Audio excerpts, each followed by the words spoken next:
नमस्कार दोस्तों, आईपीएल 2025 का छठा और अब तक का सबसे रोमांचक सांसों को रोक देने वाला महामुकाबला आज आईपीएल इतिहास की दो बड़ी टीमें राजस्थान रॉयल्स और कोलकाता नाइट राइडर्स के बीच बरसापारा क्रिकेट स्टेडियम गुवाहाटी में खेला गया। ऐसे में मुकाबले की शुरुआत हुई कोलकाता के टॉस जीतने को लेकर। जी हां, आज के इस रोंगटे खड़े कर देने वाले महामुकाबले में कप्तान अजिंक्य रहाणे ने टॉस जीता और पहले गेंदबाजी करने का फैसला किया और विपक्षी टीम राजस्थान को बल्लेबाजी के लिए आमंत्रित किया था। फिर मुकाबला शुरू हुआ। रनों की बारिश करने के इरादे से राजस्थान की ओर से यशस्वी जायसवाल और संजू सैमसन ओपनिंग बल्लेबाजी करने के लिए मैदान में उतरे। दोस्तों, इन दोनों ही बल्लेबाजों के कंधों पर इस महामुकाबले में अपने टीम को एक विस्फोटक ओपनिंग शुरुआत दिलाने की बड़ी जिम्मेदारी थी। और दोस्तों, ऐसा ही कुछ राजस्थान के दोनों ही ओपनिंग बल्लेबाजों से देखने को भी मिला। जी हां, मैदान में उतरे संजू सैमसन और यशस्वी जायसवाल ने आते ही कोलकाता की गेंदबाजों पर ढाबा बोल दिया और विस्फोटक अंदाज में तेज बल्लेबाजी करते हुए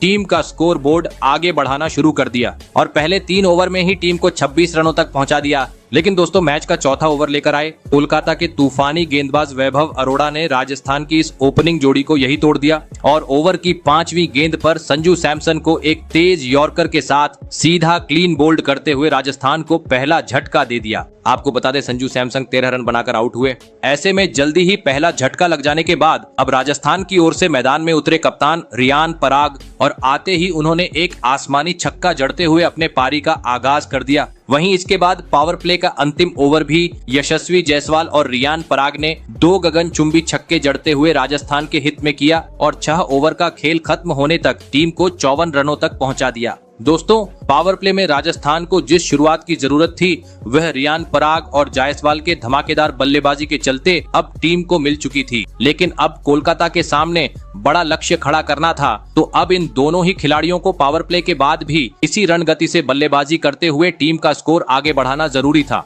लेकिन दोस्तों, पावर प्ले के बाद मैदान में मौजूद कप्तान रियान पराग ज्यादा वक्त कोलकाता के गेंदबाजों का सामना नहीं कर पाए और मैच के 8वें ओवर में दूसरी गेंद पर एक गगनचुंबी छक्का जड़ने के बाद चौथी गेंद पर कैच आउट होते हुए अपना कीमती विकेट गवा बैठे। आपको बता दें, रियान पराग 25 रन बनाकर आउट हुए। वही रियान पराग के आउट होने के बाद राजस्थान के ओपनिंग बल्लेबाज यशस्वी जायसवाल भी इसके बाद ज्यादा वक्त मैदान पर नहीं टिक पाए और अगले ही ओवर में मोइन अली के खिलाफ आगे बढ़कर गेंद को सीमा रेखा के पार पहुंचाने के चक्कर में बाउंड्री पर कैच आउट होते हुए अपना विकेट गवा बैठे। आपको बता दें, यशस्वी जायसवाल 29 रन की पारी खेल आउट हुए। दोस्तों, एक के बाद एक 2 बड़े विकेट गिर जाने के चलते राजस्थान का खेमा अब चिंतित नजर आने लगा था। ऐसे में अब मैदान में उतरे नीतीश राणा और वाणिंदु हसरंगा। लेकिन दोस्तों, वरुण चक्रवर्ती की घूमती हुई गेंद के सामने राजस्थान की यह जोड़ी भी ज्यादा वक्त तक मैदान में नहीं टिक सकी। जी हां, और अगले ही ओवर में वरुण चक्रवर्ती ने कमाल करते हुए वाणिंदु हसरंगा को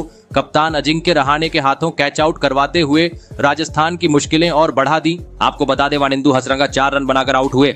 वही राजस्थान का विकेट गिरने का सिलसिला यहीं नहीं रुका, बल्कि अगले ही ओवर में गेंदबाजी करने आए मोइन अली ने राजस्थान को और एक बड़ा झटका दे दिया और इस बार उनके बेहतरीन गेंदबाजी का शिकार बने राजस्थान के प्रमुख बल्लेबाज नीतीश राणा। आपको बता दें, नीतीश राणा आज टीम के लिए मात्र 8 रन की पारी खेल पाए। दोस्तों, अजिंक्य रहाणे की बेहतरीन कप्तानी और गेंदबाजों का शानदार साथ मिलने के चलते राजस्थान की टीम पूरी तरीके से दबाव में आ चुकी थी, क्योंकि अभी तक 100 रन भी स्कोरबोर्ड पर नहीं लगे थे और आधा बल्लेबाजी क्रम पवेलियन लौट चुका था। ऐसे में अब मैदान में आए शुभम दुबे। जरूरत थी ताबड़तोड़ अंदाज में साझेदारी निभाने की, लेकिन दोस्तों, मैदान में मौजूद ध्रुव जुरैल और नए बल्लेबाज शुभम दुबे से काफी धीमा खेल इसके बाद कोलकाता के गेंदबाजों के खिलाफ देखने को मिला, क्योंकि गेंदबाजी इतनी सही लाइन और लेंथ से हो रही थी कि दोनों ही बल्लेबाज चाहकर भी बड़ा शॉट खेल नहीं पा रहे थे, जिस कारण हर ओवर से राजस्थान के बल्लेबाजों से कभी 3 तो कभी 4 ही रन देखने को मिल रहे थे और इसी के चलते दबाव बढ़ता जा रहा था। और दोस्तों, इसी दबाव का फायदा उठाया मैच का 15वां ओवर लेकर आए वैभव अरोड़ा ने,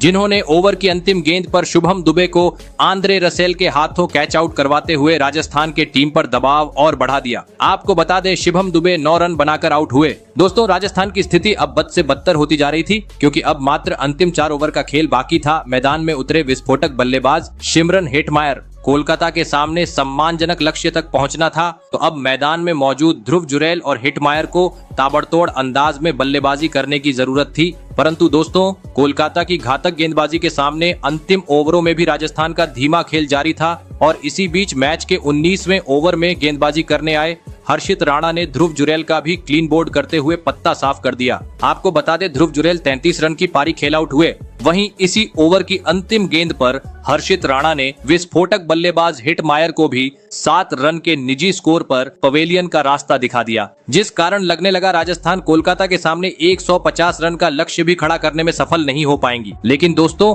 अंतिम ओवर में मैदान में मौजूद जोफ्रा आर्चर का तूफान देखने को मिला, जिन्होंने अंतिम 6 गेंद पर विस्फोटक बल्लेबाजी की और मैदान में चौके छक्के चढ़ते हुए टीम का स्कोर 150 रन के पार पहुंचा दिया और यह महामुकाबला जीतने के लिए कोलकाता के सामने 152 रनों का विशाल लक्ष्य खड़ा कर दिया।